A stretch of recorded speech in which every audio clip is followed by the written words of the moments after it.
আপনারে আমি 1 গুণ্ঠা জমিন দিছি, 1 গুণ্ঠা জমিন 1 বছরের জন্য 30,000 টাকা নিছি। 1 বছর পর 30,000 টাকা দিয়ে দিব, জমিন দিয়ে দিবেন। এই 1 বছর আপনি জমিনে চাষাবাদ করছেন, এটাই তো এলাকায় চলে সুদ। এটা কি দেখছেন? চেহারা খারাপ হয়ে গেছে সবাই। হ্যাঁ, এটা সুদ। সাদা প্রাইভেট কারটার দিকে তাকান সবাই, সাদা দেখছেন? এবার এদিক তাকান, এটা কার আমি জানি না। আমি যদি এটা দিয়ে আইসা থাকি তো গাড়ির নাম্বার হবে 4782 সাথে। এখন শুনেন, মনে করে নেন একটা সাদা প্রাইভেট কার দিয়ে আমি আসছি। এই সাদা প্রাইভেট কারটা ওনাকে 10 দিনের জন্য দিছি। তাকান এদিকে, এই গাড়িটা 10 দিনের জন্য দিছি। কয়দিন? খুব শুনেন, মন দিয়ে শুনেন, কিন্তু এটা খুব জরুরি মাসালা। 10 দিনের জন্য গাড়িটা দিছি।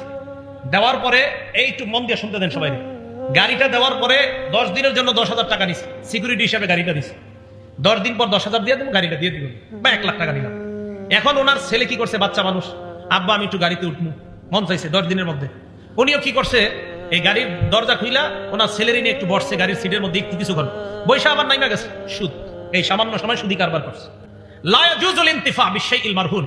ওনার কাছে আমি গাড়িটা বন্ধক রাখছিলাম, এই বন্ধকি জিনিস দিয়ে উপকৃত হওয়া যায় নাই। ওনার কাছে জমিন 1 বছরের জন্য বন্ধক রাখছে, এই বন্ধকি জমিনের মধ্যে চাষাবাদ ফসল করা যায় নাই। যদি করে সুদ, যদি না করে বন্ধক, এটা যায়। কথা বুঝে আসছে?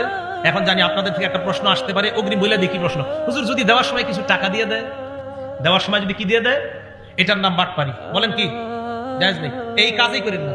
হ্যাঁ, এটা করেন না। ভাড়া দেন, ভাড়া জায়েজ আছে, ভাড়া জায়েজ। ওনারে আমি জমিনটা দিব 1 বছরের জন্য 5,000 10,000 ভাড়া নিব, টাকা আর পাবে না। আমি জমিন 1 বছর পরে পেয়ে যাবো, শেষ, টাকা পাবে না। এটা লিজ, ভাড়া, এটা জায়েজ। সবার কি বুঝে আসছে? বিভিন্ন এলাকায় মসজিদের জমিন এইভাবে বছরে লাগায় সুদি টাকা মসজিদে লাগানো হচ্ছে। তাহলে বলেন তো, শেষে যে সুদের কথাটা বললাম, মুসান্নাফে আব্দুর রাজ্জাকে এই জাতীয় একটা সুরত আছে। এক ব্যক্তি আরেকজনে ঘোড়া দিছে, ঘোড়া বন্ধক দেওয়ার পর তো টাকা নিছে বা জানিছে, ওই বন্ধকি ঘোড়ার উপরে উনি একদিন উঠছে। ওঠার পর যিনি দেখছেন আলেম বড় তাবি, উনি বললেন, তুমি কি করলা? এটা না বন্ধকি ঘোড়া? হ্যাঁ। তুমি উঠলা কেন? এই তো সুদি কারবার করলাম। বন্ধকি জিনিস দিয়ে উপকৃত হওয়া যায় নাই। কি কথা বুঝে আসছে? বলেন আমার সাথে, বন্ধকি সম্পদ দিয়ে। বলেন আরো জোরে সবাই বলেন, বন্ধকি সম্পদ দিয়ে উপকৃত হওয়া যায় নাই।